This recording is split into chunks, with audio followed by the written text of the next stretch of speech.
Bilisan nyo! Sasalubungin natin ang bagong CEO natin! Malakas at natatarantang wika ng isa sa mga kasamahan ni Ava sa trabaho. Nakakagulo ang kanilang department sa pagdating ng bagong CEO nila. Nandiyan na ba? Usisa naman ng isang boses ng babae at sa tinig pa lang nito ay bakas na ang pagkakuryoso at excitement. Paparating na raw! Sagot naman ng isang babae. Hindi iyon binalingan ni Ava dahil busy siya sa pagko-compile ng files na iniutos ng isang kasamahan niya. Bago lamang si Ava sa department na iyon kung kaya't hindi siya makaangal. Sa Arnold Company nag-OJT si Ava at na-absorb siya ng kumpanya pero sa ibang department siya nilagay. Kung kaya't hindi niya pa masyadong kilala ang mga kasama sa trabaho. Alam niyo ba? Pati ang tenga ni Ava ay nagpapanting dahil sa pasuspense na dating nung isang babae. Alam mong alin? Sabat naman ng isang boses. Narinig ko lang to sa ibang department. Pero ang sabi-sabi nila, single at ubod na gwapo daw yung bagong CEO ng kumpanya. Bunyag pa ng babae na siyang naging dahilan kung bakit nagtilian ang mga ito. Nag-angat ng tingin si Ava upang makita ang mga co-worker niya. Tinablahan ng inggit si Ava nang makita ang mga ito. Matatangkad na babae, payat, magaganda at magaganda ang kutis.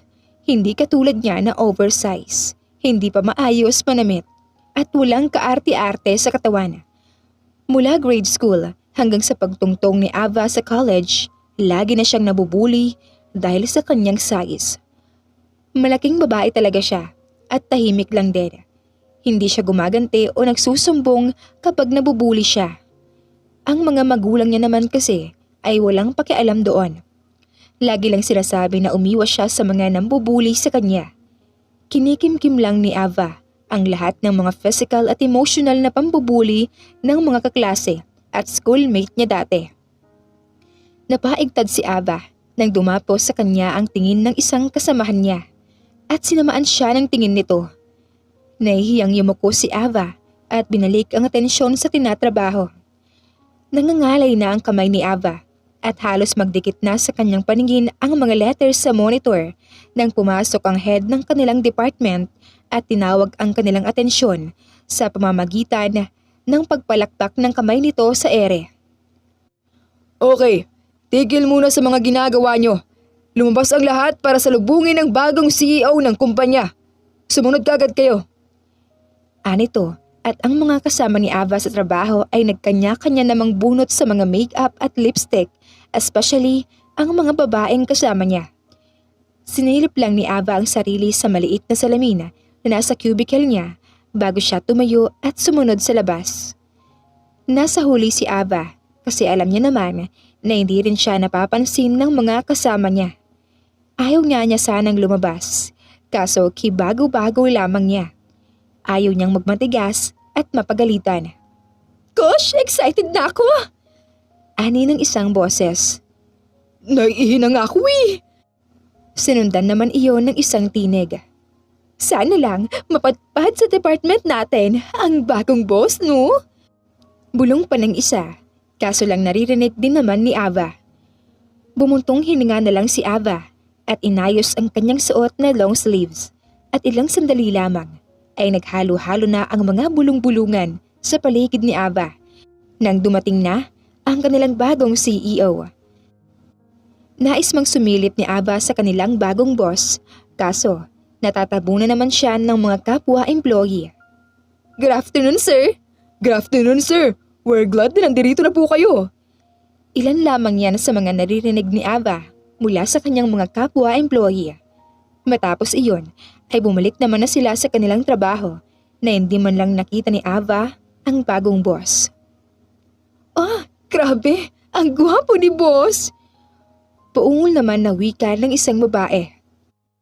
Akala ko, mga pocketbooks lang ang mga ganong na CEO. Pati pala in real life, totoo ang mga ganong CEO. Dreamy na wika ng isang babae.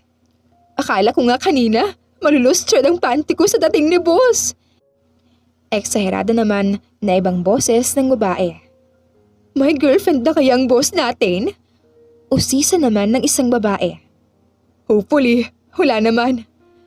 Ani ng ibang babae.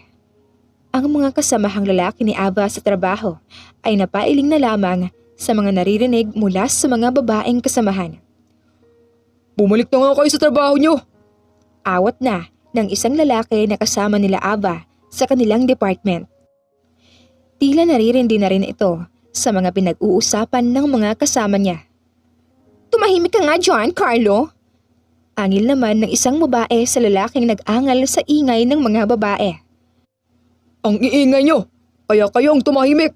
Bakit ba kasi hindi nyo gayahin si Ava na tahimik lang? Saad ni Carlo. Nanlaki ang mga mata ni Ava nang nadawit ang kanyang pangalan sa usapan. Manahimik ka talaga! Yan kasi, hindi naman yan kapansin-pansin. Napayuko na lang si Ava dahil doon. Huwag kang magsalita ng ganyan kay Ava. Kasamahan pa rin natin siya. At mabuti nga, nakapokus siya sa trabaho. Hindi tulad nyo, nagchichismisan lang dyan sa trabaho. Saad naman ni Carlo. Sabihin mo lang, Carlo, na may gusto ka sa baboy na yan. Wala akong gusto kay Ava. Nagsasabi lang ako ng totoo rito. Nanahimik na lang si Ava, gaya ng lagi niyang ginagawa at pinagtuunan na lang ng pansin ang kanyang trabaho. Nang mag-uwian na, ay hindi kaagad nagdiretso si Ava sa kanyang studio type na tinitirhan dahil may dinner party daw sila at welcome party na rin ng kanilang boss. At sa iniisip ni Ava na makalibre siya ng pagkain, sumama siya sa kanyang mga katrabaho. Sa isang magarabong restaurant sila kumain, kung kaya't nagliwanag ang mga mata ni Ava nang makita ang mga pagkain na nakalatag sa mahabang mesa. Natatakam siya at kumakatok na ang mga bulate sa tiyan niya. Tila alam din ng mga ito na may masarap na pagkain sa harap niya.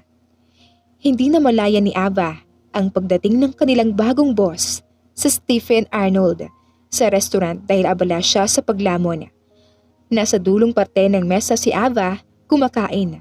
Malapit ito sa bungad ng pintuan, kung kaya't siya kaagad ang unang nakita na Stephen. Hindi na malaya ni Stephen na nakangiti na pala siya habang nakatingin kay Ava na kumakain na puno ang bibig.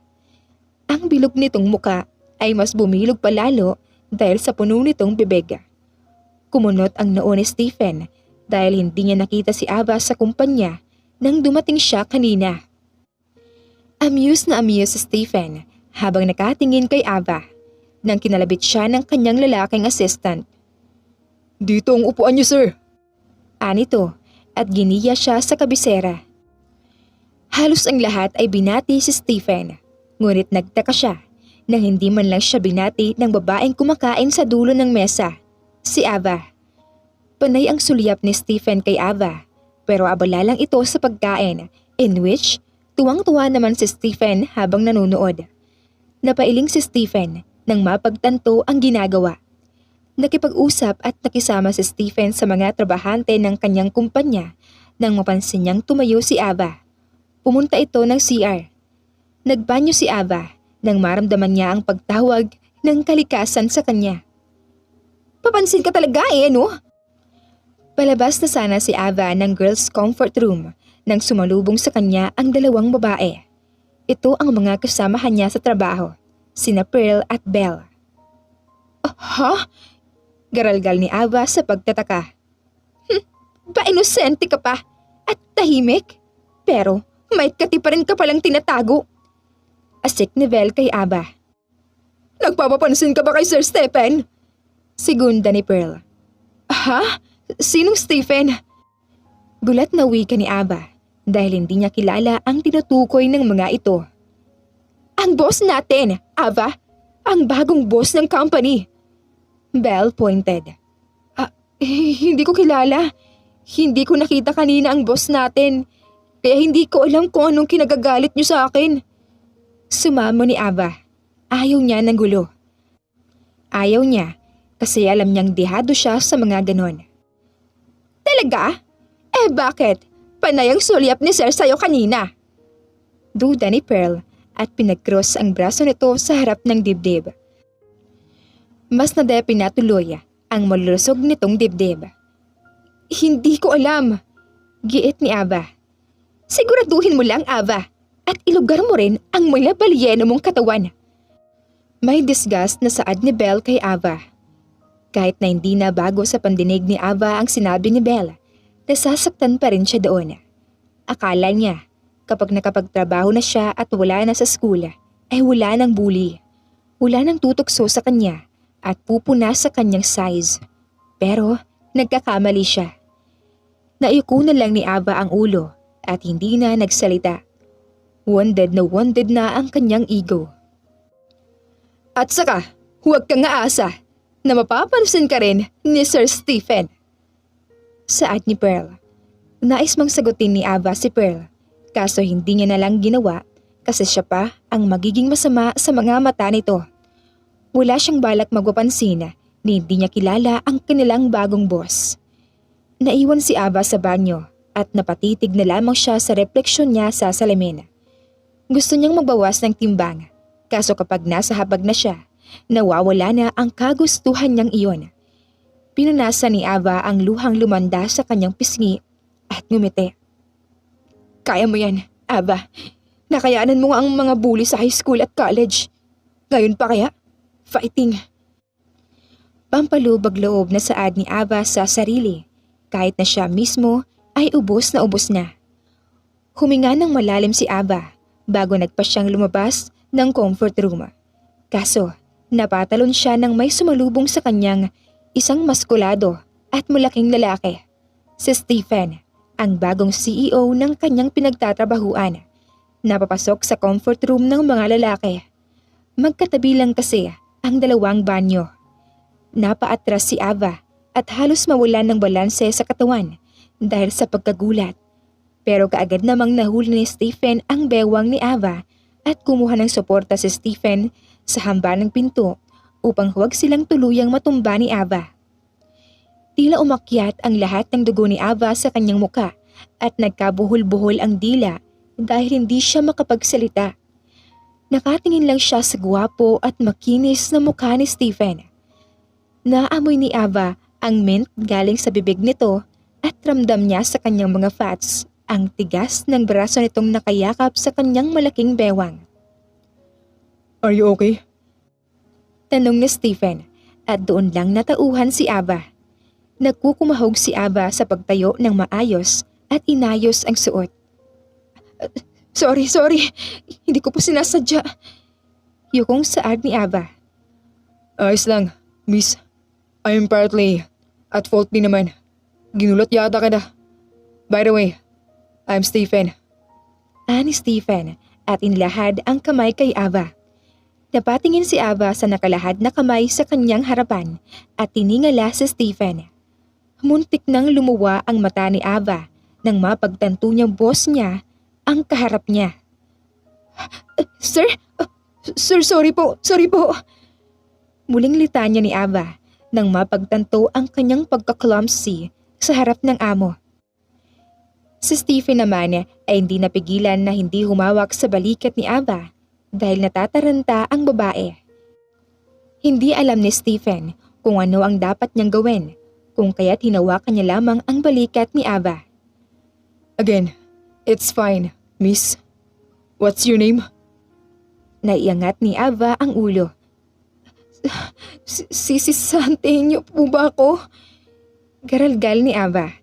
Tinanggal ni Stephen ang kamay sa balikat ni Ava nang mapansin niyang naging komportable na ang palad niya doon. Stephen crossed his arms. Hindi. Nais ko lang malaman ang pangalan mo. Ava. Yan ang pangalan ko, Sir Stephen. Sagot naman ni Ava. Napatango-tango si Stephen. How long you have been working under Arnold's? Tukoy naman ni Stephen sa pinagtatrabahuan niyang Arnold Company. Mga linggo pa lang po. Kakagraduate ko lang din po kasi. Tapos na-absorb po ako ng company. Lumabi si Stephen at sa hindi mapaliwanag ay napangiti siya nang makita iyon. It's true that their new boss is dangerously handsome, sinfully handsome that is out of reach. That's so good for you. Puro ni Stephen kay Ava. Muling tumaas ang temperatura ng muka at leeg ni Ava sa simpleng puri ng amo. Salamat po, sir. Kiming wika ni Ava. At welcome po sa Arnold's. Napangiti si Stephen nang makita ang pagkulay rosas sa mukha ni Ava. He finds it cute and very amusing. Gandang-ganda siya kay Ava, lalo na kapag nagbablush ito. Thank you, Ava. Tila sensual na wika ni Stephen. Sige po, sir. Lalabas na po ako para na rin makapagbanyo kayo. Tumangulang si Stephen. Nakalimutan na magsi-CR pala siya. 2 linggo na ang lumipas simula nang ma-encounter ni na Ava at Stephen ang isa't isa sa CR. At mula noon, hindi na nakita pa ni Ava si Stephen. Siguro dahil busy ang tao at siya naman ay naging abala rin sa sariling trabaho. Hindi naman umaasa si Ava na makikita ang gwapong boss.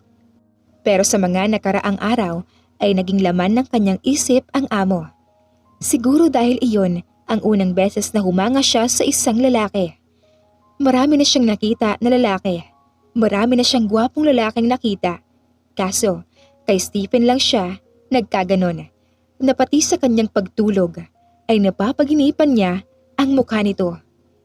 Inaamin na rin ni Ava sa sarili na crush niya ang amo dahil wala namang masama roon kasi wala rin siyang balak na umamin dahil alam niya wala siyang chance sa ganoong lalaki. Ang layo pa ng agwat ng kanilang estado sa buhay. Abala si Ava sa pagre-revise ng PowerPoint presentation nila nang may pumasok sa kanilang department at nagkagulo ang lahat. Good morning, sir! Good morning, sir, Stephen! Ang mga bati ng mga kasamahan ni Ava. Narinig na lang ni Ava ang pangalan ni Stephen. Sumipa kaagad ang kakaibang kabog sa kanyang dibdib. Nilingon ni Ava ang hallway papasok sa kanilang department at tila nag-slow motion ang lahat sa kanyang paligid at nagkaroon ng spotlight na si Stephen lang ang nakikita niya. Suot ni Stephen ang 3-piece suit at nakaayos ang buhok nito. Gwapong-gwapo ang boss nila na suwabing naglalakad sa loob ng kanilang department. Ava! Sigaw ng kanilang head.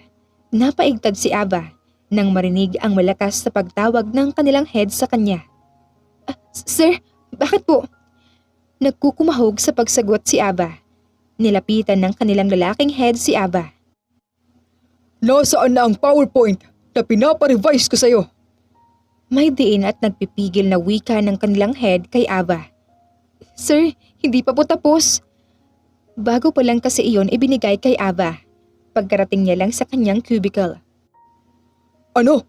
Matagal ko nang pinarevise yon, pero hindi mo pa tapos. Nanginig ang katawan ni Ava dahil tumaas na ang boses nito. Competent na employee si Ava. Kung ano ang pinagawa sa kanya, nagsisikap siyang matapos niya kaagad ang nakatoka sa kanya. At sa katunayan ay malapit na nga niyang matapos ang revision ng PowerPoint kahit kanina pa ito binigay sa kanya. Sir, kasi... Naputol si Ava nang akmang hampasin na ng head nila ang table niya. Kaso, may humawak sa kamay nito. Sir Stephen? Usal ni Ava. Nilingon ng kanilang head si Stephen sa likod nito. Sir, pasensya na po. It's okay, Mr. Banda. Titignan ko na lang sa monitor ni Miss Ava ang presentation. Agap ni Stephen sa head nila ni Ava na si Mr. Banda. Namutla ang mukha ni Mr. Banda. Sir! Si Mr. Banda, ngunit sinapawan ito ni Stephen. Excuse us. Nang makaalis si Mr. Banda, ay ngumiti si Stephen kay Ava. Kaso, hindi iyon masuklian ni Ava kasi nanginginig pa siya. Naalala niya kasi ang mga magulang niya noon na sinisigawan siya at sinasaktan. Okay na, Ava. You can breath now. Ani Stephen nang makita na tuliro si Ava. Ava! Saad muli ni Stephen at kinuha ang kamay ni Ava na nanginginig. Sir, utal na wika ni Ava. Gusto ko lang makita ang presentation bago natin siya i-present sa client. Pwede ko bang makita ngayon? Mahinahong tanong ni Stephen. Sir, hindi pa po kasi tapos at naputol si Ava sa pagsingit ni Stephen. It's fine. Mas okay na nga yan para maayos pa kung may makita tayong dapat ayusin. Kalmadong saad ni Stephen. Binigyan ni Carlo ng upuan si Stephen sa tabi ni Ava. Magkatabi sina Ava at Stephen habang nire-review ang presentation at walang kamalay-malay ang dalawa na mainit na sa mga mata ng ibang mga katrabaho ni Ava ang simpleng interaction nila ni Stephen, lalo na sina Pearl at Bella. Ito, pwede nang tanggalin. Tapos, magdagdag na lang ng pie chart. Turo ni Stephen sa monitor at tangulang ng tangu si Ava sa mga sinasabi nito. Tahimik lang si Ava na nakikinig at inaayos ang presentation sa tabi ni Stephen. Stiff na stiff si Ava sa kinauupuan dahil nagdidikit ang braso nilang dalawa. Siguro dahil malaki siya, kaya nagdidikit ang braso nila. Hindi ka naman laging napapagalitan ng ganun, di ba? Tanong ni Stephen, kaso ang mata nito ay nasa monitor lang. Po, yung ginagawa ni Mr. Banda kanina. Umiling si Ava. Hindi naman po. Maya-maya pa ay naramdaman ni Ava ang pagtawag ng kalikasan sa kanya. Banyo lang po muna ako, sir. Mahinang ani ni Ava. Tumango at ngumiti si Stephen kay Ava. Nagmamadaling tumungo si Ava sa banyo. Nakahinga siya ng maluwag matapos magbanyo at habang naguhugas siya ng kamay, laking gulat niya nang may humila na sa kanyang buhok. Aray! Masakit na daing ni Ava at napahawak sa buhok. Nakita ni Ava sa salamin sina Pearl at Belle. Si Pearl ang nakahawak sa buhok niya. Malandi ka talaga! Si Belle iyon at sinampal sa mukha si Ava. Tila namanhid ang mukha ni Ava sa sampal ni Belle at parang may nagring sa kanyang tenga dahil sa impact nung sampal. Ano ba ginagawa ko sa inyo? Tatrabaho lang ako. Daing ni Ava habang namimilipit sa sakit ng pagkakahawak ni Pearl sa kanyang buhok. Parang hihiwalay na ang buhok niya sa kanyang anit. Wala! Simpleng malandi ka pala. Pakampante pa kami. Pero ikaw pala ang lalandi kay Sir Stephen. Buwelta ni Belle at mahigpit na hinawakan ang baba ni Ava. Naluha si Ava. Tama na, Pearl, Belle. Putol-putol na pakikiusap ni Ava. Masasaktan ka kasi.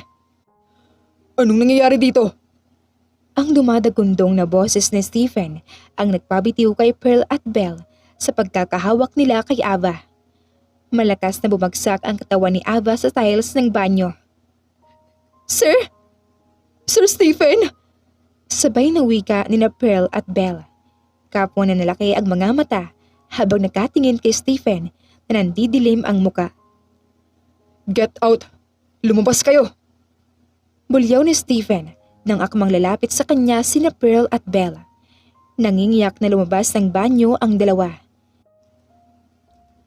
Nilapitan naman ni Stephen si Ava na nooy umiiyak habang nakasalampak sa sahig. Namumula ang pisngi ni Ava dahil sa sampal na natamo at masakit din ang kanyang ulo dahil na rin sa sabunot ni Pearl. Ava! Dahan-dahang tawag ni Stephen kay Ava.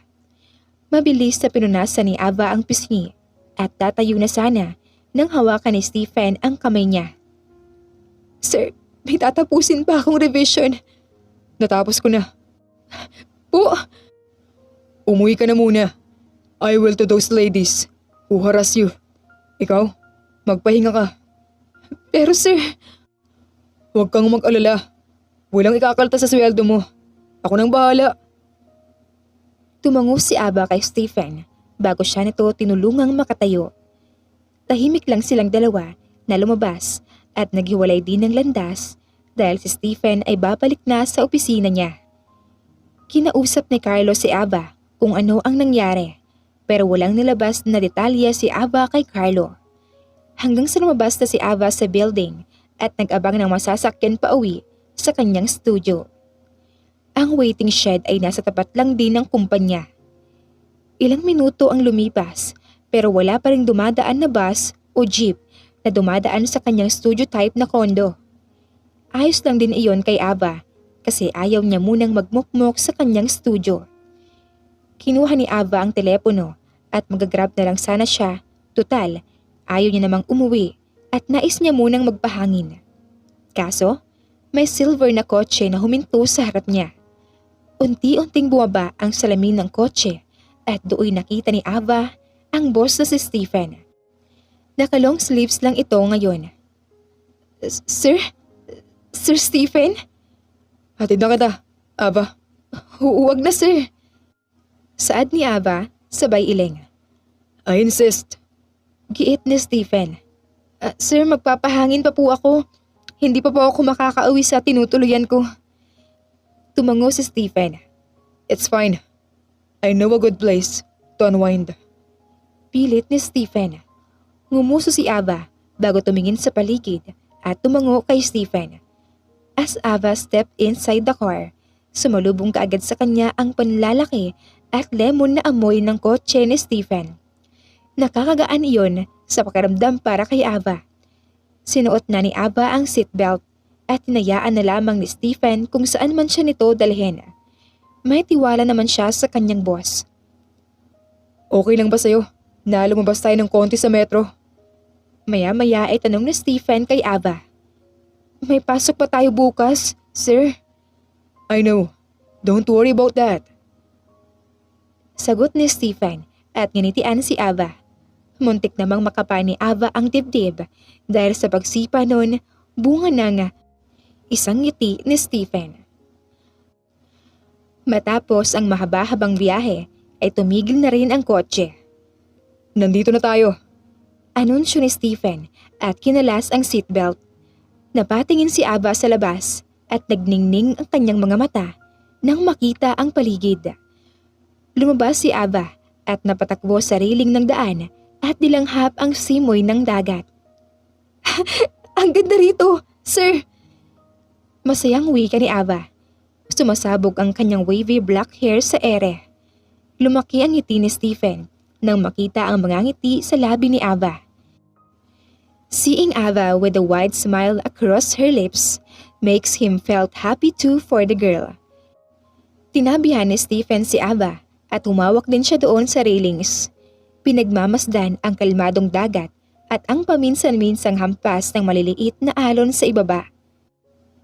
Papaano mo na-discover ang lugar na to, sir? Tanong ni Ava kay Stephen habang silang dalawa ay nakatingin sa walang hanggang dagat. Through my sister. Stephen answered. Ava's head snapped at Stephen. May kapatid po kayo? Tumango si Stephen at nanatili ang mata sa dagat. Malayo ang tingin. Nakakatandang kapatid ko. May lungkot na saad ni Stephen. Nagtatrabaho rin po ba sa kumpanyang kapatid niyo, sir? Feeling close na tanong ni Ava sa boss. Bumuntong hininga si Stephen at tinignan saglit si Ava bago ibinaba ang ulo. Wala na siya. Nawala siya nung 20 ako. And that was 8 years ago. Kahit na matagal nang nawala ang kanyang kapatid, masakit pa rin sa kanya ang pagkawala nun. Wala kasi siya noong ito ay nawala na hindi man lang niya alam kung ano ang pinagdadaanan ng kanyang kapatid sa araw-araw. Binubuli pala ang kapatid niya dahil tulad ni Ava ay oversized din ang kanyang kapatid at lagi pa itong binubuli. Walang nakakapansin noon kasi parang masiyahin ang kanyang kapatid pero sa likod pala ng mga ngiti ng kanyang kapatid ay ang araw-araw na pasakit sa pinagdaraanan nito sa eskwela. Sorry, sir. Tanging usal ni Ava. Kinuha niya ang kanyang sariling buhay.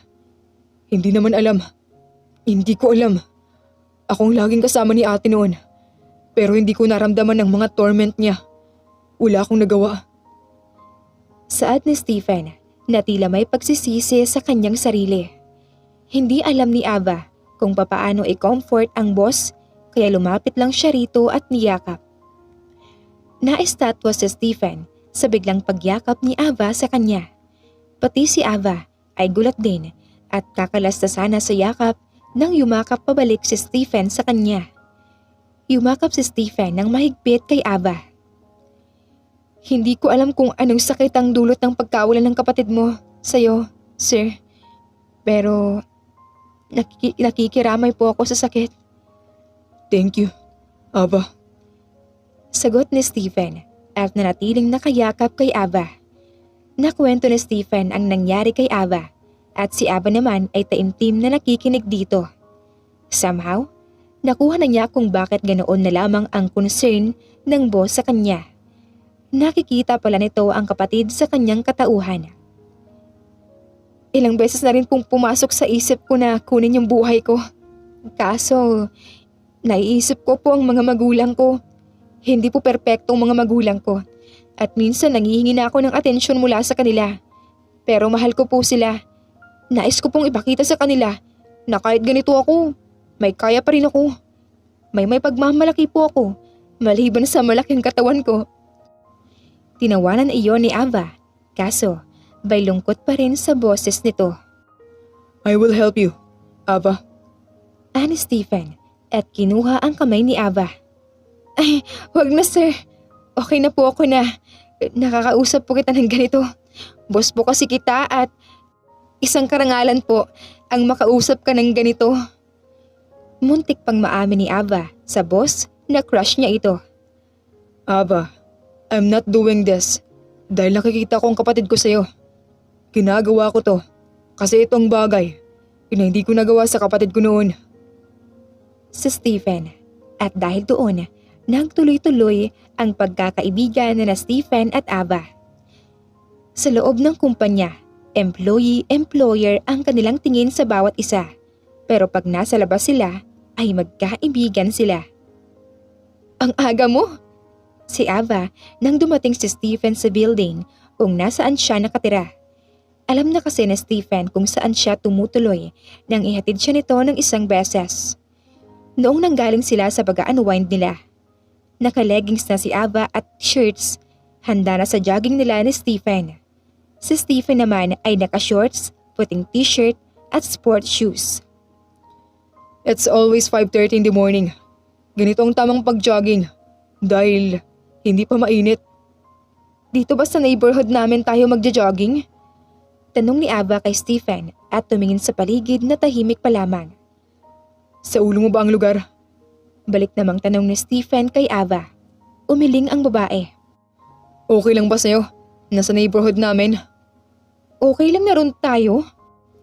Of course! Umaga ng linggo at nag-jogging sina Stephen at Ava sa village kung saan nakatira si Stephen.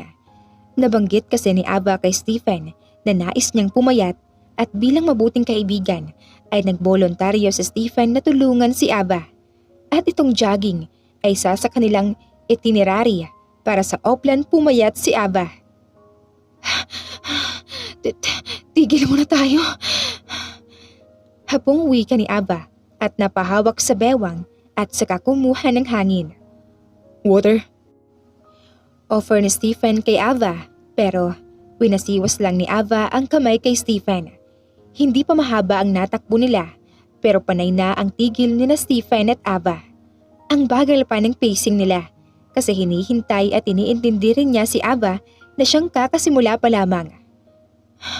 Nakakapagod naman ito.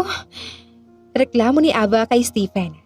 Natawa si Stephen sa nakabusangot na mukha ni Ava. Tila buo na ang araw niya, makita lang ang mukha ni Ava. Gutom ka na ba? Tanong ni Stephen kay Ava. Umiling naman ang dalaga at kahit na tinatawag na siya ng kanyang mga bulate sa tiyan.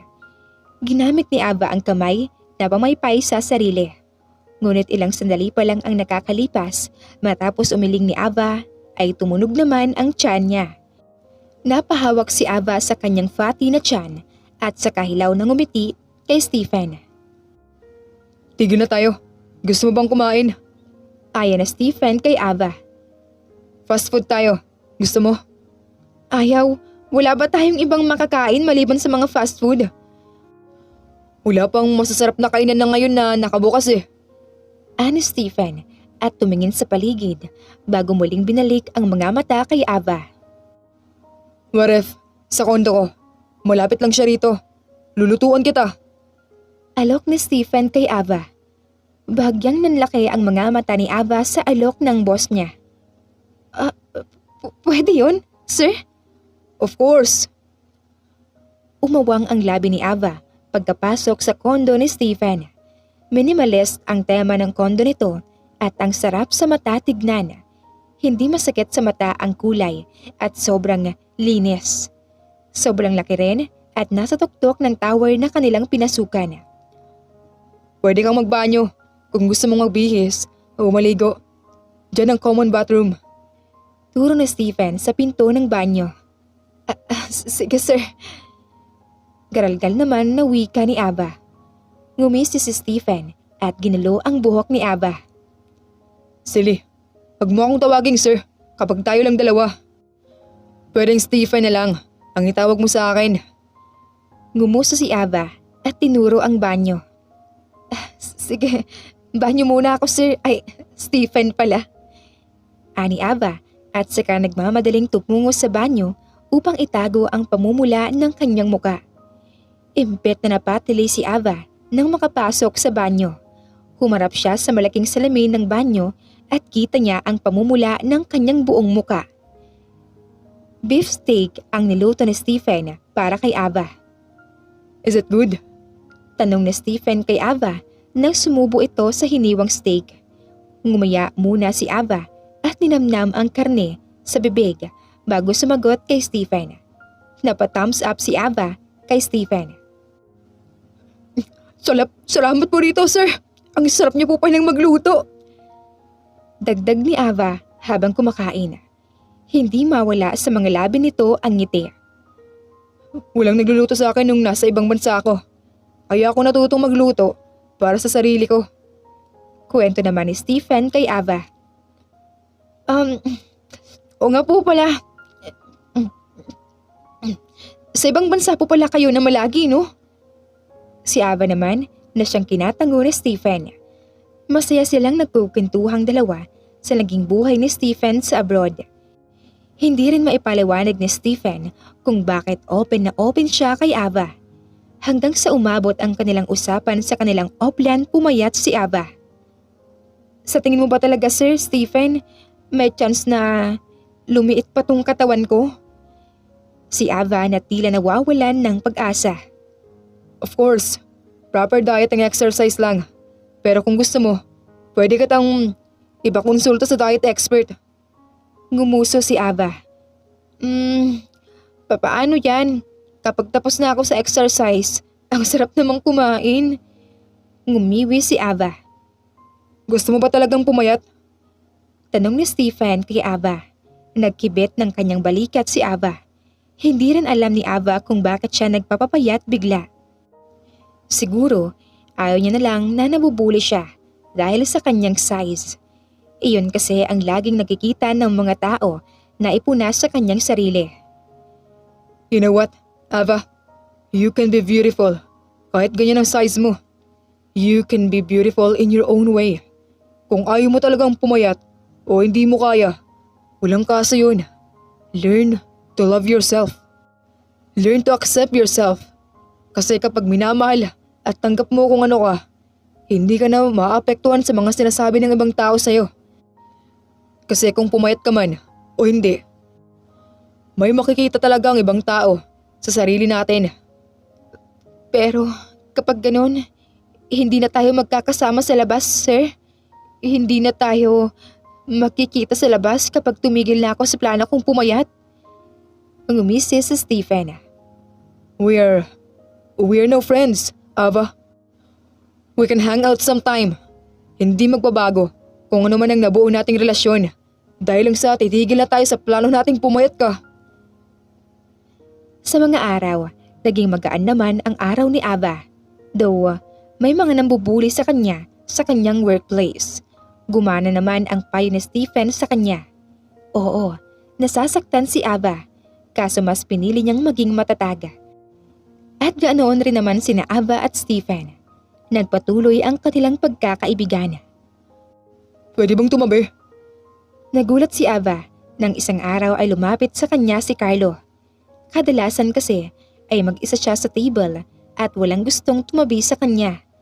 Nasanay na rin doon si Ava, pero sa pagkakataong iyon ay lumapit si Carlo sa kanya. Carlo, ikaw pala.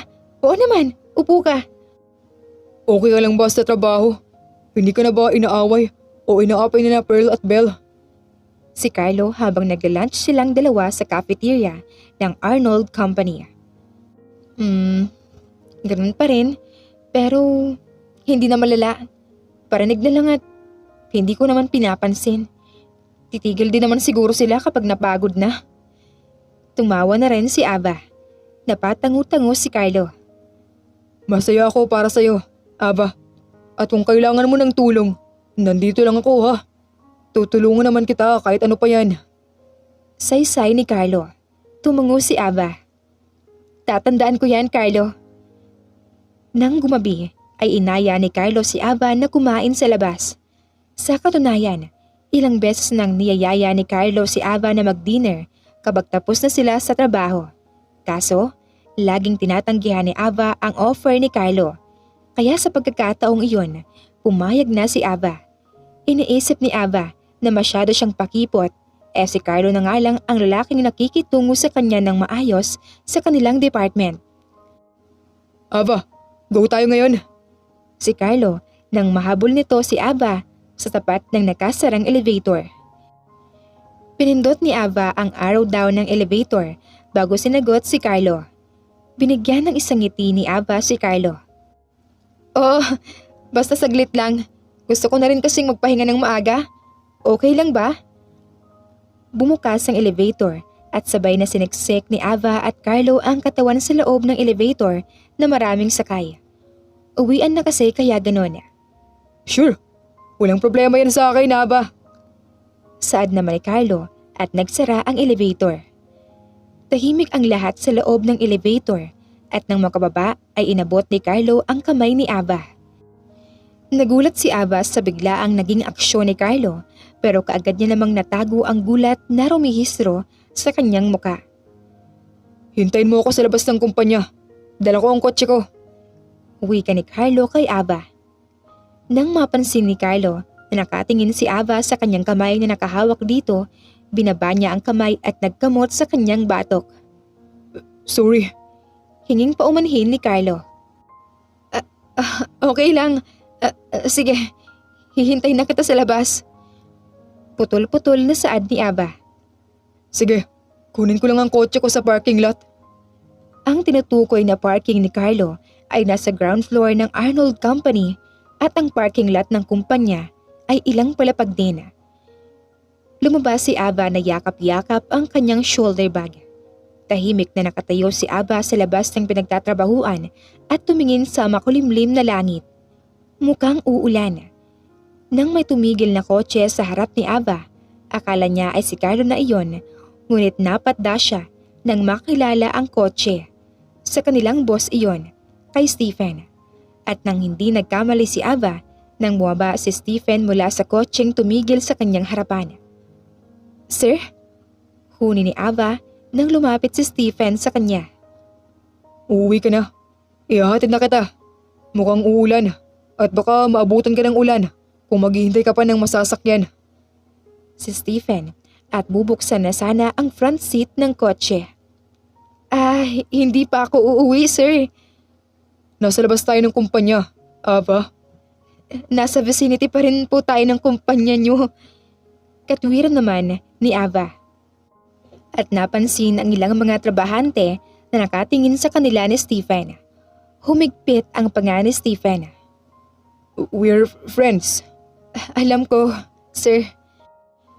Gustong kutusin ni Ava ang sarili dahil may sumiklab na kakaibang sakit sa kanyang dibdib nang marinig ang sinabi ni Stephen na magkaibigan sila. Sige na, sir. May lakad pa po ako. Saan? Tanong ni Stephen kay Ava na parang guardian siya ni Ava. Kakain sa labas. Tugon naman ni Ava sa boss. Let's eat together. Then, Mabilis namang wika ni Stephen. May kasama na ako, sir. mga kaibigan mo. Kasamahan ko po sa department, si Carlo. Sagot ni Ava at tama naman na dumating si Carlo.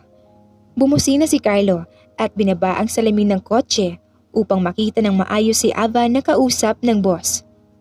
Oh, andyan na pala siya. Si Ava at binalingan si Stephen na wala na sa mood. Sa susunod na lang po tayo kumain, sir. Goodbye po. Patuloy ni Ava at tumakbo patungo sa nakaparadang kotse ni Carlo. Sinundan ng tingin ni Stephen ang papalayong kotse ni Carlo na sakay si Ava.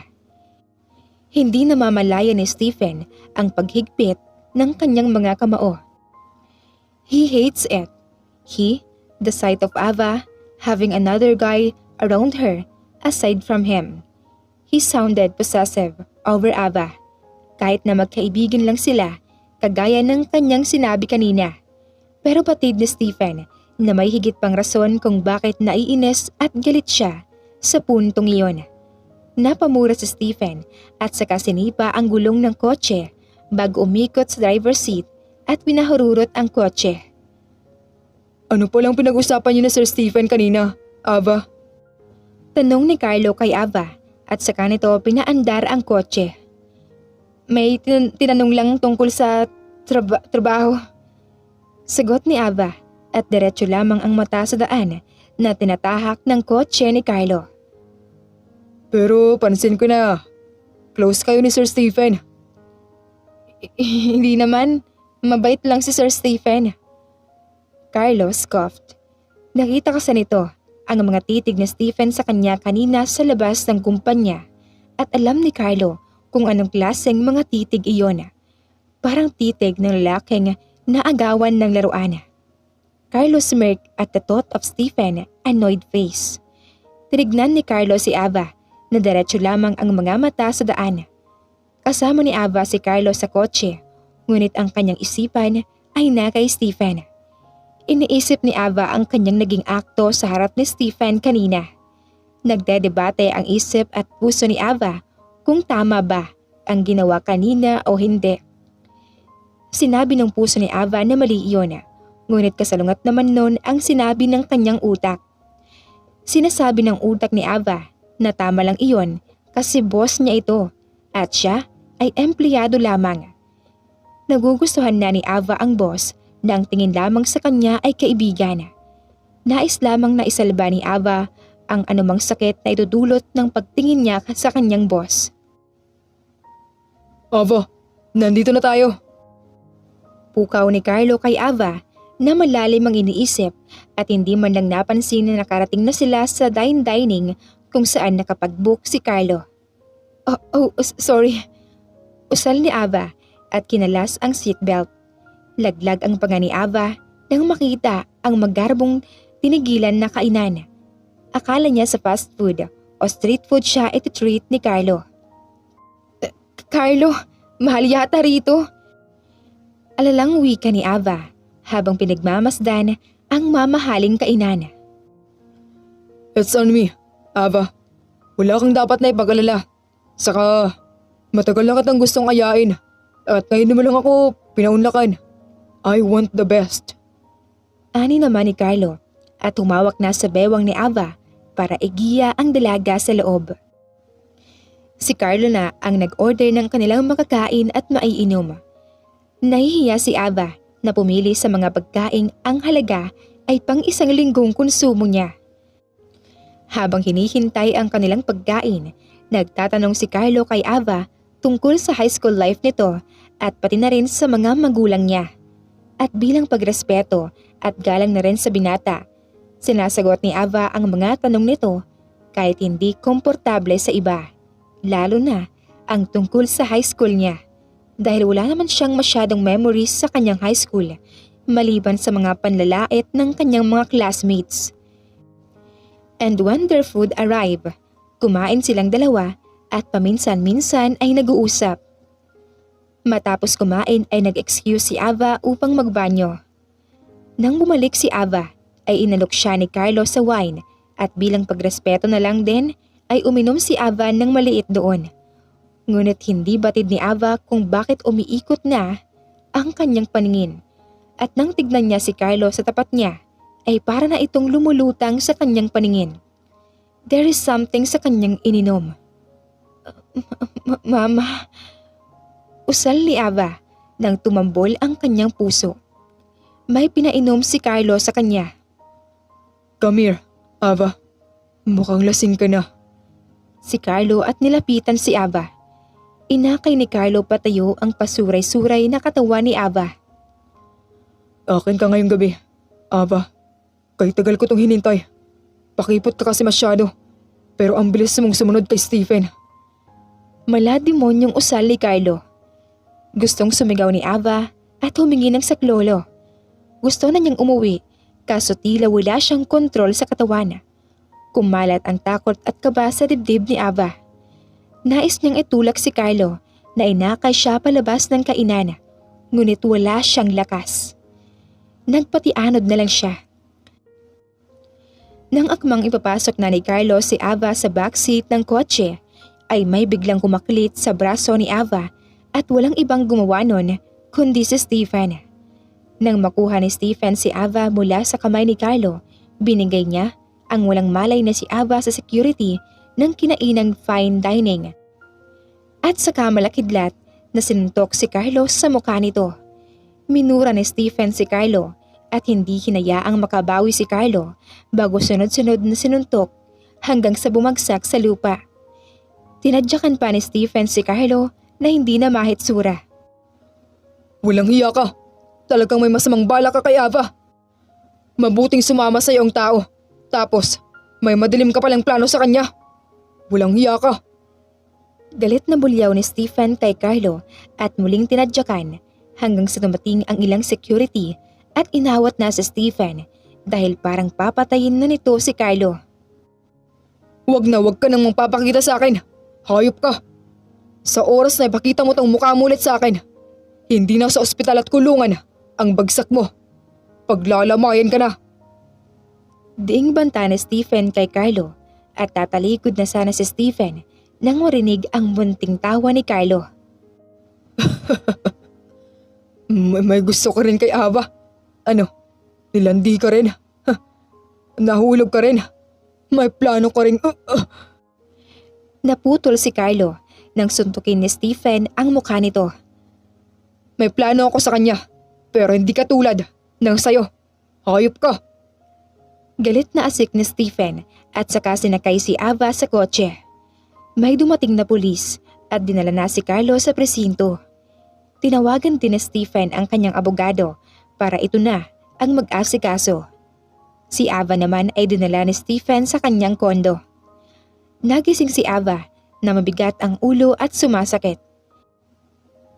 Nang idilat niya ang kanyang mga mata, ay ganoon na lamang ang kanyang pagkagulantang nang bumungad sa kanya ang malaki at panlalaking silid. Mabilis na iginala ni Ava ang mata sa buong silid, kasabay ng pilit niyang pag-alala kung ano ang nangyari sa kanya sa nakaraang gabi at kung papaano siya nakarating sa silid na hindi naman pamilyar sa kanya. Parang binuhusan ng sandamakmak na yelo sa mukha si Ava nang maalala ang ginawa ni Carlos sa kanya.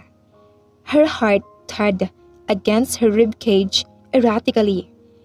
Inalis ni Ava ang kumot sa katawan at tumambad sa kanyang sarili na nakasuot ng isang malaking itim na t-shirt at jersey shorts. Pinakaramdaman ni Ava ang kanyang sarili, partikular na sa kanyang ibabang parte, at nakahinga siya ng maluwag nang walang maramdamang sakit. Naiiyak si Ava at bumaba sa kama. Hinanap niya ang damit na kanyang suot sa nagdaang gabi. Ngunit wala iyon sa silid. Palabas na sana si Ava sa silid nang bumukas ito at bumungad sa kanya si Stephen na nakapajama at kulay abong sleeveless shirt. Sir Stephen? Si Ava at doon niya napagtanto na masakit ang kanyang lalamunan. Tila nauubusan ng laway. Seryoso ang mukha ni Stephen at nandidilim pa rin ito. Ang damit ko, sir. Kailangan ko pa pong pumasok sa trabaho. Aligagang wika ni Ava. Yan pa talaga ang iisipin mo matapos nang mangyari sa'yo, Ava. Tumaas ang boses ni Stephen sa hindi inaasahan. Sir, si Ava at dumagundong ang tibok ng puso. Ano? Papasok ka pa rin. Magpahinga ka. Bukas ka na papasok. Ako nang bahala sa'yo at sa trabaho mo. Niyuko ni Ava ang ulo. Uuwi ako kung ganun. Stay here. Mga otoridad na wika ni Stephen. I already filed a case against Carlo. Ang abogado ko nang bahala sa kanya. Salamat sa tulong mo, sir. Pero ako na po ang bahala. Walang alinlangang sinabaho ni Stephen si Ava. I just cannot stand at panoorin ng Carlo na yon sa ginawa sa'yo, Ava. I will make sure na makukulong yon at pagbabayaran ang kanyang ginawang pag-drug sa'yo. I cannot believe na may ganoong klaseng empleyado ng kumpanya. Galit na wika ni Stephen. Si Ava ay tila napipi na lamang habang nakatingin sa galit na itsura ni Stephen habang sinasaysay iyon. Kukunin ko ang breakfast mo at dito ka na kumain. Nabitin sa ere ang sasabihin ni Stephen nang sapawan naman siya ni Ava. Bakit mo to ginagawa, sir? Pwede mo naman akong dalhin na lang sa studio ko. Bakit mo ako tinutulungan hanggang ngayon? Hindi na napigilan ni Ava na magtanong sa boss. Naguguluhan siya sa mga kinikilos nito at mga akto. Ang nakatiimbagang na si Stephen ay unti-unting nalulusaw at napakurap-kurap habang ang mga mata ay nakapokus kay Ava na bakas sa muka ang lito. Boss lang po kita. Naiintindihan kong gusto mo makipag-close sa mga employees. Pero bakit sa akin lang? Hindi mangmang si Ava para hindi niya mapansin ang mga kinikilos ng boss. Nag-volunteer kang tulungan ako sa pagdadayet ko. Naging magkaibigan at inimbitahan kumain sa labas at dinala rito sa kondo mo. Bakit mo to ginagawa, sir? Dahil ba naaalala mo ang kapatid mo sa akin? Kasi ako, sir, naguguluhan na ako. Nalilito na ako sa mga kinikilos mo. Ayokong mag-assume kasi sino ba naman ako? Isa lang naman akong bagong empleyado ng kumpanya at ang mahabang pahayag ni Ava ay pinutol ni Stephen sa pamamagitan ng paghawak sa leeg ni Ava at siniil ito ng halik. Nalaman ni Ava ang mga gustong sabihin at lumaki ang mga matang nakatingin kay Stephen na nagatigit ang bibig sa kanya. Sapat na ba ito? Garalgal ni Stephen at hindi pinakawalan si Ava. Sir, sambit ni Ava nang humiwalay ang kanilang mga labi. It's Stephen. For you, love. Correction ni Stephen kay Ava. Natigalgal si Ava at parang nasimento sa kinatatayuan. Ang tanging naririnig lang niya ay ang kanyang puso na malakas na sumisipa sa kanyang dibdib. Ayaw mo ba? Sorry. Sorry kung naging agresibo ako. Ava, please, huwag mong isipin na... Pinutol muli ni Ava si Stephen. Para saan yung halik, Stephen? Tulalang sambit ni Ava pero nakatingala kay Stephen. Hinila ni Stephen si Ava tungo sa kanyang kama at pinaupo ito sa gilid nun. Nag-squat si Stephen sa harap ni Ava. Inayos ni Stephen ang jersey shorts na suot ni Ava bago sinakop ang kamay nito. Naging duwag ako, Ava. Hindi ko agad masabi sa'yo ang tunay kong nararamdaman. Ayoko kasing tanggapin noong una. Noong una akala ko, nakikita ko lang ang kapatid ko sa'yo. Kaya concern ako. Pero nang tumagal na, iba na. Ayoko may kasama kang ibang lalaki, maliban sa akin. Ayokong humingiti ka dahil sa ibang lalaki. I want to be the only who can make you laugh. I want to be someone na masasabihan mo sa lahat. I'm not selfish, Ava. At sa totoo lang, Wala akong balak na hawakan tong Arnold kasi may mga kapatid naman ako. Akala ko hindi ako tatagal ng ganito sa kumpanya. Pero dahil sa'yo, may gana akong pumasok sa kumpanya. Kapag gabi, gusto ko kaagad na dumating ang umaga para makita ka na. Ava, I like you. No, I love you. Ava, I love you. Ava Basil. Litanya na Stephen kay Ava at habang sinasaysay iyon ni Stephen, hindi niya binibitawan ang mga titig sa mga mata ni Ava. He wants her to know how much he likes her. He wants Ava to know how desperate he is for her. Sir Stephen, mahanging saad ni Ava. Hindi malaman kung ano ang dapat o tamang sasabihin. Ngumiti si Ava sa kabila ng luhang lumanda sa kanyang pisngi. Walang magsisidlan si Ava sa sobrang galak na kanyang nararamdaman. Parang sasabog siya sa sobrang saya dahil sa narinig na kumpisal ni Stephen sa kanya. Sa buong pagkatao ni Ava, akala niya walang magkakagusto sa kanya. Akala niya hindi niya mararanasan ang pagmamahal mula sa isang lalaki. Akala niya hanggang imahinasyon lamang siya. Akala niya walang nakakakita sa kanyang halaga. But Stephen came into her life. Pinatunayan ni Stephen kay Ava na mali ang kanyang iniisip. Naiiyak si Ava kasi akala niya ay one-sided lamang ang kanyang nararamdaman at hindi masusuklian. Ava, hindi ko sinabi sa'yo ang mga bagay na yun para iyakan mo ako. Saad ni Stephen at panay ang punas sa mga luha ni Ava.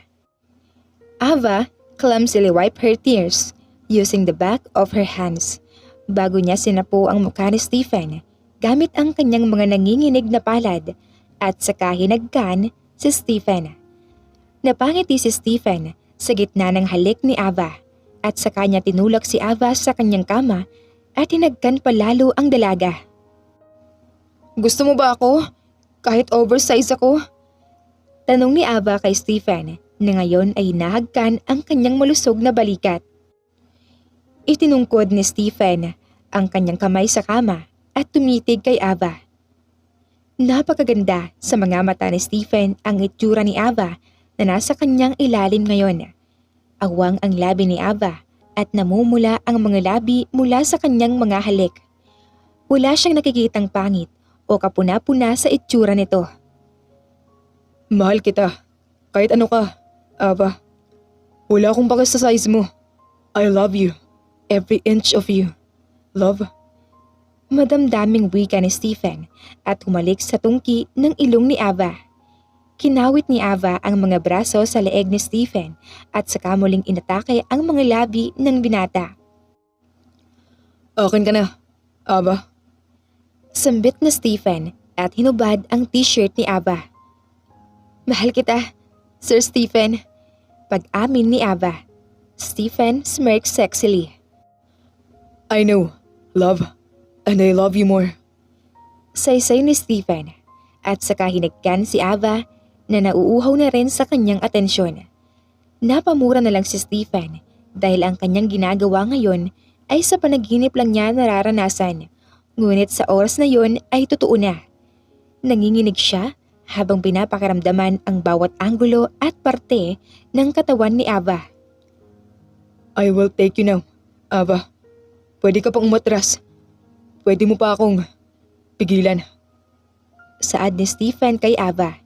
Hinaplos ni Ava ang mukha ni Stephen. Masaya akong ibibigay sa'yo. Ang una ko, Stephen. Take me. Take me like how you wanted me. Ani Ava kay Stephen. Stephen cursed under his breath before positioning himself sa entrada ni Ava at dahan-dahang pumasok. Ang lahat ay nangyari na puno ng pagmamahal at walang pagsisisi. Kapwa sila masaya at satisfied sa bawat isa. Hindi naging sekreto ang relasyon ni Ava at Stephen. Parang real wind ang nangyari sa kanilang dalawa. Mabilis pero diretso at sapul talaga. Let's go, love. Si Stephen nang sunduin nito si Ava sa kanilang department. Ngiting-ngiti si Ava na nilapitan si Stephen. Humalik si Stephen sa sentido ni Ava at nakita iyon ng lahat ng empleyado na naroon. Tired? Tanong ni Stephen kay Ava at ekspertong inintertwined ang kanilang kamay. Pero carry naman eh. My condo or yours? Si Stephen nang makita ang paghikab ni Ava. Sa studio na lang, love? Ani Ava, kasi iyon ang mas malapit at hindi traffic ang daan. Okay. Buwan na ang lumipas sa kanilang relasyon ni Ava at Stephen. At so far, they are doing well sa kanilang relasyon. May tampuhan at selosan, kaso walang natutulog nang hindi nag-aayos. Pero usually, si Stephen ang unang bumibigay at nanunuyo kay Ava. Sumilip si Stephen sa kwarto ni Ava. Papadeliver na lang ako ng food for us, love. Sad ni Stephen habang nagbibihis si Ava. Sige, love, wala rin ako sa mood magluto. Me too. Anong gusto mo? Pizza and drinks? May dadagdag ka? Chicken na lang, love? Hindi na bago ang ganoong setup ni na Ava at Stephen simula nang magkaaminan sila at official na naging sila. Magkatabi silang natutulog at parang bahay na nilang dalawa ang studio ni Ava at kondo ni Stephen. Kinaumagahan ay nagising si Ava sa sikmura niyang bumabaliktad. Sapo ni Ava ang bibig at tumakbo sa banyo ng kanyang maliit na studio. Dumuwal si Ava doon kahit puro lang laway. Tumutulo ang luha sa kanyang mga mata dahil sa kakaduwal niya. Love, anong nangyayari? Natatarantang tanong ni Stephen kay Ava at hinagod nito ang likod ng kasintahan. Tinulungan ni Stephen si Ava sa pagtayo.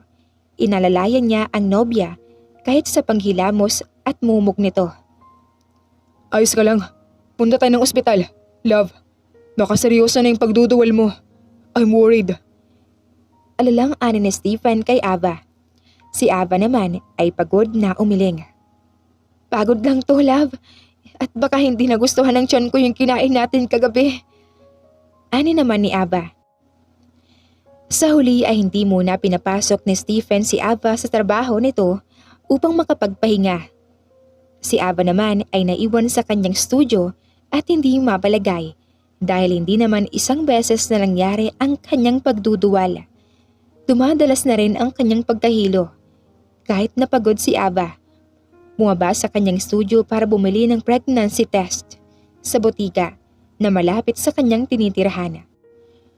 Bumili si Ava ng 3 PT at bitbit iyon pabalik sa kanyang studio. Hindi nagpatumpik-tumpik pa si Ava at tumiretso siya sa banyo ng kanyang studio at sinunod ang instructions kung papaano gamitin ang PT. Huminga ng malalim si Ava at pinerform ang instructions doon. Pigil hininga si Ava habang hinihintay ang resulta ng PT. 3 ang kanyang binili upang makasiguro na rin. At magkasabay na sumiklab ang saya at kaba sa dibdib ni Ava nang makita ang resulta ng PT. Lahat iyon ay positive. She is pregnant. She is carrying Stephen's child in her womb. Niligpit ni Ava ang mga pregnancy test at tinago iyon sa kanyang drawer. Hawak ni Ava ang telepono at nagdadalawang isip kung sasabihin na ba ang balita kay Stephen o hindi. Sa huli ay binaba ni Ava ang cellphone sa bedside table at humiga sa kama. Nakapagpasya siyang sasabihin niya ang balitang iyon kapag pumunta si Stephen sa kanyang studio. Hindi man napag-uusapan ni na Ava at Stephen ang pagkakaroon ng anak, ngunit aakuin man ni Stephen ang responsibilidad o hindi, handa si Ava na alagaan ang kanyang magiging anak. Biglaan ang pagdating noon pero tanggap niya kasi hindi naman sila gumagamit ng proteksyon ni Stephen kapag nagsisiping at iyon ang consequences ng kanilang aksyon. At hindi siya tatalikod sa responsibilidad na paparating. Sa kanyang pag-iisip ay nakatulog si Ava, ngunit nagising din siya sa walang tigil na tunog ng kanyang doorbell.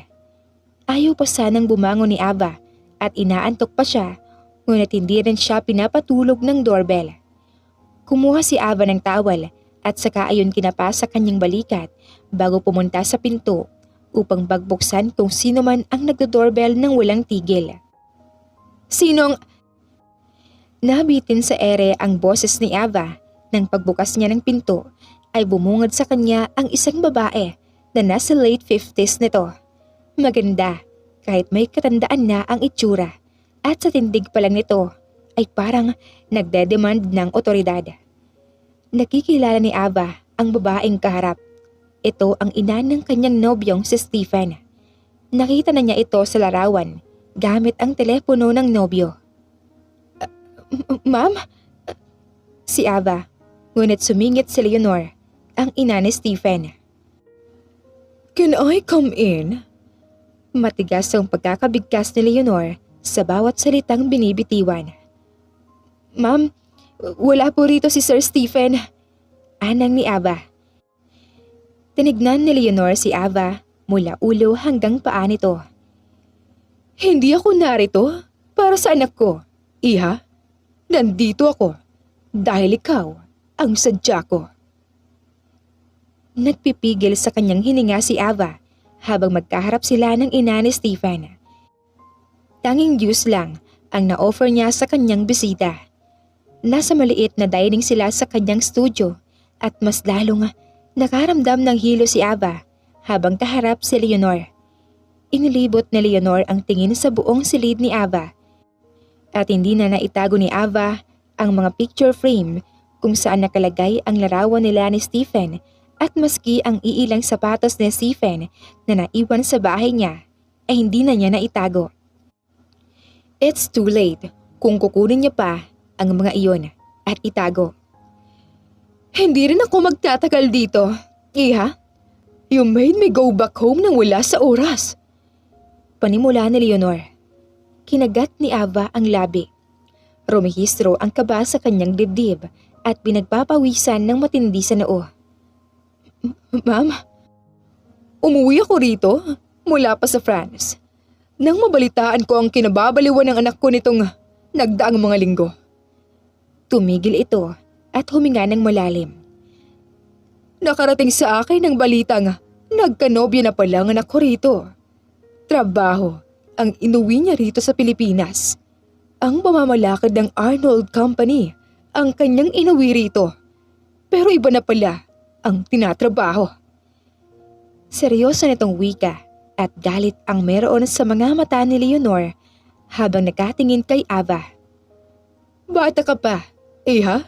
Marami ka pang maaabot. Mrs. Arnold, tawag ni Ava sa ina ng nobyo. I only have one intention kung bakit ako nandirito ngayon. Iha, isa lang ang inuwi ko rito sa Pilipinas. At yun na yung sabihin sa'yo. Nalayuan mo ang anak ko. Huwag ang anak ko, Miss Basil. Lumayo ka sa anak ko ngayon din. Dahil iba ang gusto ko para sa anak ko. Dala ko ngayon dito sa Pilipinas ang babaeng ipapakasal ko sa anak ko. Ang babaeng nababagay sa kanya sa lahat ng aspeto. Salaysay ni Leonor. Nagdedemand ito kay Ava. Ma'am, mahal ko po ang anak niyo. Mahal ko po si Stephen. Kung iniisip niyo po na pera po ang habol ko sa anak niyo, nagkamali po kayo roon, ma'am. Mahal po namin ni Stephen ang isa't isa. Kaya kami may relasyon ngayon. Kahit sa kabila ng paninikip ng dibdib ni Ava, ay sinubukan niya pa rin magpaliwanag. May kinuha si Ma'am Leonor sa kanyang dalang shoulder bag. Nang iangat niya ang kamay mula roon sa bag, ay dala na nito ang isang maliit na papel. 10 million. Sabat na ba yan para layuan mo ang anak ko? Alok nito at napatingin ito sa mesa. Ma'am, know your place, iha. Umalis ka ngayon din. Ayaw kong gumamit ng dahas para lang lumayo ka sa anak ko. Pero kung nagmatigas ka, wala akong pagpipilian. Ani ni Ma'am Leonor. Pinagmasdan ni Ava ang studio niya. Naging komportable na siya rito. Ito ang naging bahay niya, kaso kailangan na niyang iwan. Tawag o text ay wala siyang ginawa para magpaalam kay Sir Stephen. Mabigat ang kanyang loob na iwan siya. Mahirap iwan si Stephen. Mahirap iwan ang bagay na parang naging garugtong na rin ng buhay niya. Nasaktan ng sobra si Ava dahil sa mga sinabi ni Ma'am Leonor. Gusto niyang respetuhin ang babae bilang ina ng nobyo niya. Pero mukhang hindi niya iyon magagawa. Umiiyak siya habang nakasakay sa bus patungong La Union. Ayaw niyang umuwi sa mga magulang niya. Uuwi siya sa probinsya ng lola niya. Samantala, si Stephen ay nagmamadaling umuwi sa studio ni Ava. Nag-aalala siya sa kalagayan ng nobya dahil masama ang pakiramdam nito nang iwan niya. Dala ni Stephen ang take-out na pagkain. Umakyat siya sa tinitirahan ni Ava. Kaso, laking gulat niya na bukas iyon at may mga taong nilalabas ang mga gamit. Anong ginagawa niyo? Malakas na sigaw ni Stephen at natigilan ang mga lalaking nagbubuhat sa mga sofa palabas. It's my girlfriend's place. Bakit niyo nilalabas ang mga gamit? Hindi mahinahon ang boses ni Stephen. Sir, Tanging sambit ng isang lalaki. ano? Ibalik niyo sa loob ang mga gamit. Diing utos ni Stephen. Kaso sir, Naputol ang lalaki nang sumingit ang landlady ng building. anong kaguluhan to? Sigaw ng landlady. Nilalabas nilang mga gamit ng girlfriend ko. Bakit hindi ako magagalit? Pagbaling ni Stephen sa landlady. Girlfriend mo? Kamo? Iho? Hindi mo ba alam na umalis na ang nobya mo? Hindi ko alam kung ano nangyari at kung bakit umalis si Ava. Pero namumuktong mga mata niyang pumunta sa apartment ko at sinabing aalis na siya. Nabitawan ni Stephen ang bitbit na pagkain at pumasok sa studio type na tinitirhan ni Ava. Kita niyang malinis na ang silid at wala ng bakas ng kanyang nobya. Tinatawagan at tinetext ni Stephen si Ava. Kaso, walang sumasagot. Inis na binaba ni Stephen ang telepono at nilapitan ang malapit na drawer. Ito na lang ang natira sa loob ng silid. Hinalungkat iyon ni Stephen at laking gulat niya nang may mahulog na isang rektangulo na bagay. It was a pregnancy test at may 2 linya. Ngunit may isang bagay pang nakita si Stephen. Isang tseke na nagkakahalaga ng 10 million Philippine peso at may pirma. Pirma ng kanyang ina. Doon pa lamang ay alam na ni Stephen kung ano ang nangyari habang nasa trabaho siya. Dala ang tseke at pregnancy test, umalis si Stephen sa lugar at pumunta sa kanilang bahay. Halos paliparin na ni Stephen ang kotse patungo sa kanilang bahay. Hindi alam ni Stephen na nakauwi na ang ina nito at ito kaagad ang ginawa sa kanyang nobya. Sinalubong si Stephen ng kasambahay pero hindi niya ito pinansin. Nasaan si Mama? Tiimbagang tanong ni Stephen sa nanginginig na kasambahay. Sir Stephen! Usal ng maid. Where? Bulyaw ni Stephen. Stephen! Ang pasigaw na singit ni Leonor sa anak na naggigit-git na sa galit. Yukong umalis ang maid. Anong ginawa niyo sa girlfriend ko, Ma? Tumaas ang boses ni Stephen at kahit hindi pa nakakalapit ang ina, ay sinabuyan na niya ito ng pagalit na boses. So, alam mo na? Iling na wika ni Leonor at dismayado sa anak. Yes. At bakit niyo pinalis ang nobya ko sa tinitirhan niya? At ano to, Mama? Nagusot ang tseke sa kamay ni Stephen at tinapon iyon sa harapan ng ina. Binayaran niyo ang girlfriend ko na umalis. Hindi makapaniwalang wika ni Stephen. She is no good to you. Marami pang babae dyan na babagay sa'yo. Marami pang babae na hihigit sa kanya. At talagang nahulog ka sa empleyadong yon. Bumaba ka talaga sa ganoong taste Stephen! Galit ding wika ni Leonora sa anak. Umiling si Stephen.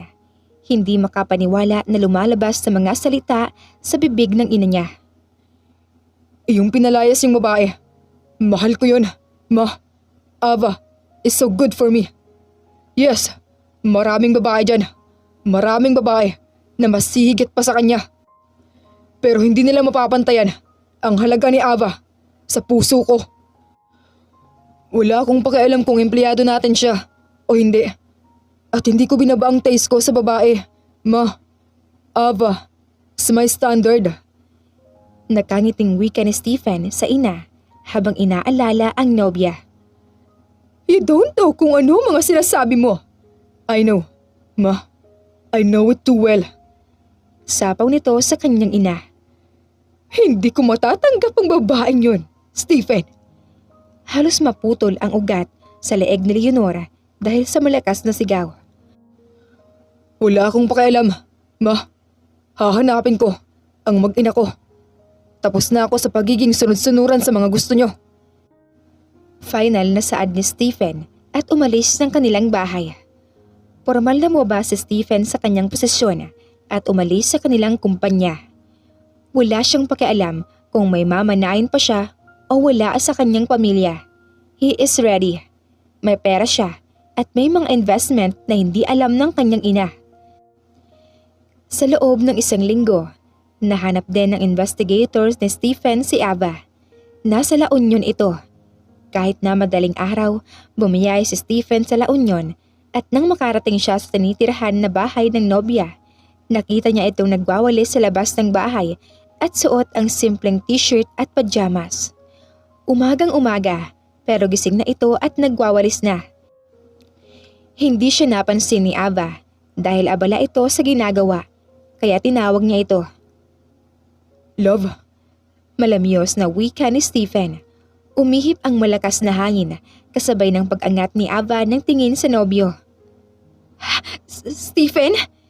Si Ava at nabitiwan ang walis tingting. Pumasok si Stephen sa maliit na bakuran kung saan nagwawalis si Ava at sinalubong ito ng mahigpit na yakap at halik sa ulo. I miss you so much, love. Tinakot mo ako. Tinakot mo ako, Ava. Litanya ni Stephen at tumulo ang luha. Umalis kang dalangan ako. Sa tingin mo ba, kakayanin ko yun? Bulong ni Stephen habang nakadikit ang labi sa ulo ni Ava. Napakalas sa kanilang pagyayakapan si Ava at tiningala si Stephen. Alam mo? Pinakita ni Stephen ang pregnancy test. Umiyak na lamang si Ava. Sorry, Stephen. Iyak ni Ava kung kaya't niyakap itong muli ni Stephen. Shh! Nandito na ako. Hindi kita iiwan, Ava. Hindi ka na. Makakawala pa sa akin. Akin ka na. Akin ka na. Paano ang ina mo, Stephen? Alalang wika ni Ava. Hinaplos na Stephen ang mukha ni Ava. Wala siyang magagawa kung anong gusto ko. Love, ikaw ang pinili ko at pipiliin ko sa araw-araw. I love you so much, love. Ikaw at ang magiging anak natin. Mahal na mahal ko kayo. Madamdaming saad ni Stephen. Muling tumulo ang mga luha ni Ava. Mahal din kita. Mahal na mahal kita, Stephen. Love is like a curse. Hindi mo alam kung kailan ka tatamaan. Hindi mo alam kung papaano ka makakaahon kapag natamaan ka na at wala itong pinipili. Kagaya sa nangyari kina Ava at Stephen. Ang kanilang pagmamahalan ay walang kinikilala, walang pinipili. Wala sa panlabas na anyo, kung hindi, nasa kanilang mga damdamin. Ito ang nagdidikta sa kanila at patuloy nilang pinipili ang isa't isa sa araw-araw.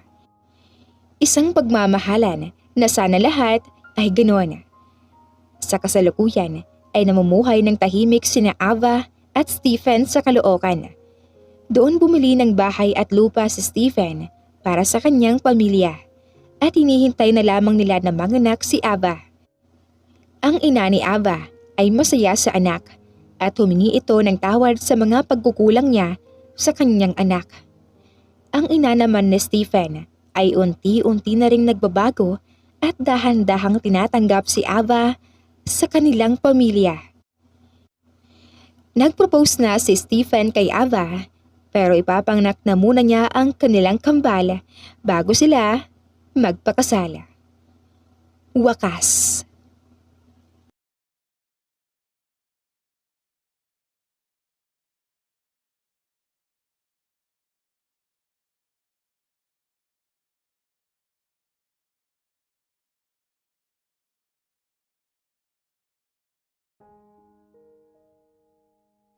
Presbyteros Rose, Maria Evangelista, Eli Evangelista Anderson, Marisa de los Reyes of Saudi Arabia, Conchita Alos Rage, Ana Flor Saico, Christian Fidelino, Judith Castro, Beth Sardina, Jelly Tampos, Fatma Mansul, Senenor Zame, Flor Cabrera of Santa Rosa, Laguna, Liliano Bebe,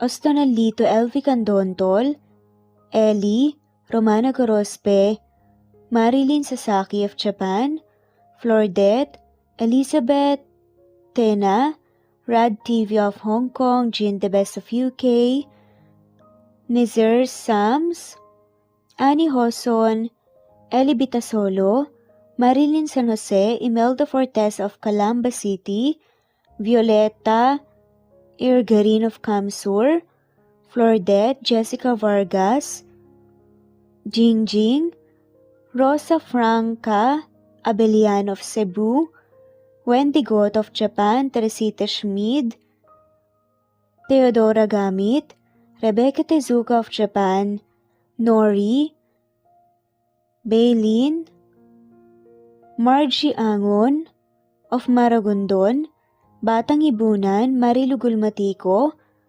Leda Dapito, Geraldine Ana Victoria Linley of Macau, Marites Nitura, Reynante Salamania, Pasita Eliazar, Jingjing Nazareno, Gina Monge, Rosemary Vasquez, Mercy Villantes, Freda Reyes, Teresita Loida Gabas, Christian Fidelino, Eli, Wilma Dargantes, Teresita de los Santos, Teodora Gamit, Rosemary, Romana, Leonisa, Kidim, Jean Debes, Eddie Codillian of Winnipeg, Canada, Flor, Ellie, Emily, Elila, Merlin, Leonisa Azotes, M. Season Vlog, Princess Rocker, Emma Gura, Flora Pasita Eliazar of Ontario, Canada, Eli Bitasol of Milan, Italy, Carmencita Falcon, Rayland Pudadera, Marilu Gulmatico, Imelda, Liliano, Senen, Fatma Mansul, Teodora Gamit, Mercy, Evangeline Zamora, Chabidal, Kinciano Obas, Charlene Cartilla, Sofia Moore, Dumlao of Santiago City, Andrea Taga, Teodoro Rolyuki, Ligaya Calvo, Maria Teresa Rosendo Corpin, Ida Rojas, Stephanie Arroyo, Kidim, Bonifacio Quinzon, D. Naitan Canada, Erlenda Heronda of Matanao, Davao del Sur, Leonila Perea of Concepcion Nay, Cavite, Elsa Opiane, Presbyteros Fe Navares, Ederlina Albiso, Lorna Ayman, Rosemary Vasquez, Leonisa Azotes, Irish de la Peña, Marilyn San Jose, Eli Bitasolo, Senen, Catherine Lacinario, Ronilio, Marisa de los Reyes, Eddie Codillian of Canada, Jean Debes of UK, Teresita, Rebecca Tezuka of Kawasaki, Flora Fesparung of Batangas City, Ruby Corazon Riera, Elvi Candontol, Naitan, Canada, Wilma Dargantes, Annie Hoson, Romana, Flor, Theodora Gamit, Nizer Sams, Emily Borak, Evangeline, Yana Binyon, Kimberly Ann Kempis, Theodora Gamit, Merlilyn Carmen Calunod, Christy Cabrera, Edralina Gatyoan, Nori, Teresita Schmid, Liliano Bebe, Rosalinda, Isidro, Leonora Pandakila, Mary Jean Malunes, Maria Anita Saltarin, Marlene Bosico, Pasita Eliazar, Celia Harabejo, Lovely Angel, Maria Elena Barosa, Chari Patata, Susan Melinda Gelit, Gloria Lucas of Poblacion Norte, Licab, Nueva Ecija, Francis Pilapil from Binganonan, Rizal, Ruby Corazon, Chabidal, Mary Joy Sabaresa, Lebuna Arnel, Angie, Reder, Kinciano Ebas, Lucia Baldo, Ara Adhani, Yamasuka, Evangeline Bautista, Mary Joy, Rodrigo Valerio of Balanga City, Bataan, Rosal, Rosalie, Ana Flor Saico, Carlo Gayorgor, Jelly Tampos, Rosemary Vasquez Presbyteros Rose, Eli Evangelista Anderson, Fe Navares, Ostonalito Catherine, Ara Adhani, Jean Debes of UK, Lily Sales, Rose Mebukadon of Saudi Arabia, Ellie, Liliano Bebe of Italy, Lily, Loida Gabas, Ellen Cervantes of Malolo City, Bulacan, Evangeline Zamora, Jennifer Odias of Claveria, Miss Oriental, Nori, Annalyn Divina Gracia, Merlilyn Linley, Nora Balias of Siargao Island, Meding, Elvi Candontol, Wilma Dargantes, Helen Murillo, Ara Adhani, Carmencita Falcon, Ederlina Albiso, Florence De Leon, Rebecca Tezuka, Annie Hoson, Matea Ejes, Nancy Navarra, Teresita Schmid, Mercedita San Jose of Antipolo City, Princess Rocker, Marilu Gulmatico, Ana Victoria, Imelda Fortes of Calamba City, Jan Lulete, Batang Ibunan, Pinay, Elsa Kimura, Fatima, Ellie Ramirez of Caloocan, Liliano, Saida, Flordet, Helen Murillo, Jelly Tampos, Senen Orzame, Elaila, Leonisa Azotes of Bacolod City, Pasita Eliazar, Romana Gorospe, Flor Cabrera of Laguna, Carmencita Falcon, Ronilio, Conchita Alcos, Rosemary Vasquez, Elibita Solo of Milan, Italy, Marilyn San Jose, Fe Navares, Annie Hoson, Evangeline Zamora, Imelda Taay, Charlene Cartilia, Julieta Hermosura, Elvi Candontol, Teresita Schmid,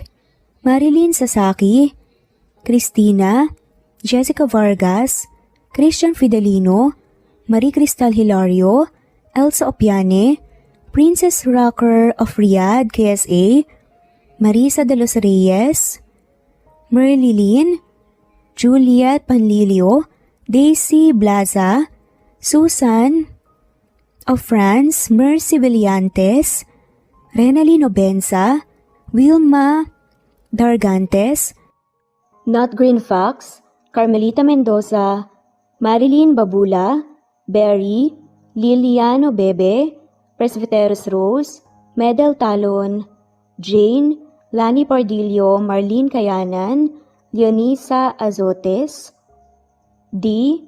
Marie Ramos, Araceli Lilio Saria, Miras Channel, Raquel Epe, Gina Tutor, Jane, Hartley, Sunshine Sotalbo, Maricel Cabigon, Merlin Baroza, Gina Marayo, Merlin Rodel Obejero, Hans, Cecilia Comoda, Taha ni Vlog, Merlin, Kuya Atok, Maria Merly Brogada, Marilu Cabantac, Filipina, Eileen, Mercedita San Jose, Lovina Galang, Lilian, Teresita de Jesus, Monina Aviles, Yula Pedrona, Romana Gorospe, Rosemary Vasquez, Marley Lazaraga, Leonisa Azotes, Jocelyn Tancinco, Estelita Mahia, Ding Lege, Marisa de los Reyes Arroyo, Leia Paul Vinar, Steve the Music, Rain, Presbyteros Rose, Ostonalito, Alex Saani, Matea Estrera, Agustina, Onaba Cogin, Jessica Vargas, Celine, Merlilyn Baroza, Annie Hoson, Elimana Lili, Mercy Villantes, Eli Evangelista Anderson, Eli Bitasolo of Italy, Ann Mariano, Fredelisa de Guzman, Carmencita Falcon, Merlin Bravo, Cecilia Ramos, Evangeline Zamora, Edralina Gatchoan, Marites Nitura, Agustina Niceto, Marian, Ann Aliflor, Lily Roda Barcial, Alma Ebdao, Minda Tandok, Flores, Melinda Sano, Thelma Mora, Juliet Panlilio, Edna, Elvie, Delia, Fenavares, Sally Lariano, London Villas, Danica Selga, Lani Pardillo, Teresita Schmid, Charlie, Nora Bell Evans, Roger, Lloyd Dasalon, Bella, Nelly Ortiz, Mary Rose Carillo Jesusa, Enday Samante, Enday Lebra, Yolanda Tejida, Honey Villasenor, Tessie, Marichan, Ann Mariano, Wilma Guzman, Gabrielio, Liu, Maria Rica Natividad, Melanie Juan, Anita Hernando, Teresita Arevalo,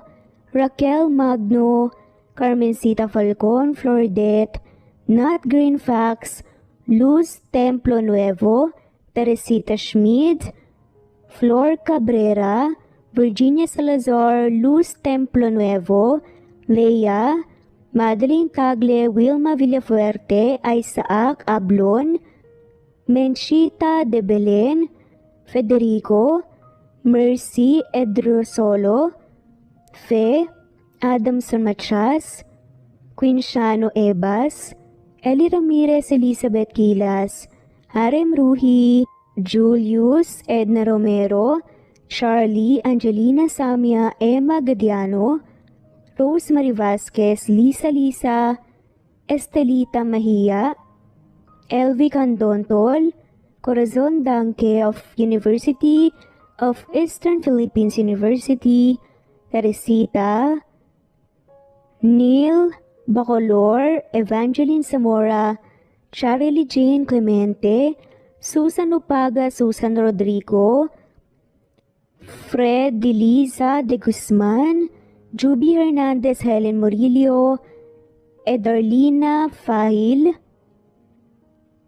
Rosie, Juliet Kaday, Kuya Atok, Betty Losnong, Crescen, Susana, Tessie, Rumbawa, Lovina Galang, Aida Jurado, Emily Kinlog, Mirna Hamero, Liz Berito, Gabrielio, Juan Spotify, Imelda Fortes of Columbus City, Larry Malapaya, Dens, Remy's Life Official, Ellie Evangelist Anderson, At shoutout na rin po sa lahat na mawalang sawang sumusubaybay.